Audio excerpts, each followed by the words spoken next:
சாப்பிடுங்க. நீங்க எனக்கு மிச்சம் வைக்கிறேன்னு நீங்க பாட்டுக்கு கொஞ்சமா சாப்பிடாதீங்க. நல்லா சாப்பிடுங்க.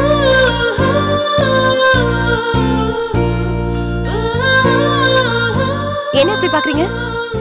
இல்ல, என் பொண்டாட்டியாவது என்னை வீட்டில் மட்டும்தான் கவனிக்கிறேன்.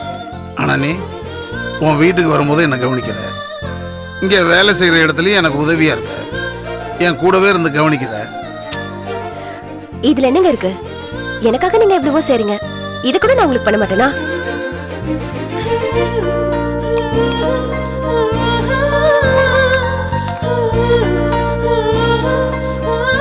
சரி, நீ போய் சாப்பிட்டு வா.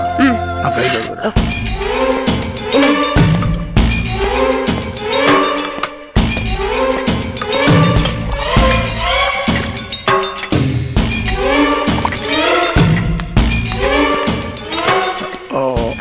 என்னங்க முந்தானையில தொடச்சுக்கோங்க. பரவாயில்ல.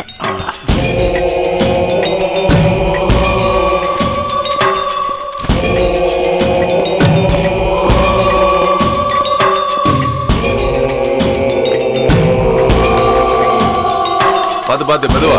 கட் ஆயிடுச்சு சார். இப்படி வைங்க. கிராஸ் பண்ணாதீங்க. அப்படியே அப்படியே மேலே தூங்க. இதுல ஃபிட் பண்ணா கரெக்டா இருக்கும். அம்மா அம்மா அம்மா அம்மா, ஏமா சாப்பாட்டை கீழே கொட்டுறீங்க? அந்த சாப்பாட்டை எனக்கு கொடுத்தா நான் சாப்பிட்டுருப்பேன்ல. இல்ல, சாப்பாடு சலிச்சு போச்சு, அதான் கீழே கூட்டிட்டேன்.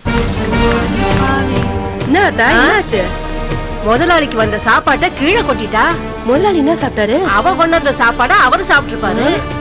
நமக்கு எதுக்கு வம்பு? போய் வேலையை பார்க்கலாம். போ.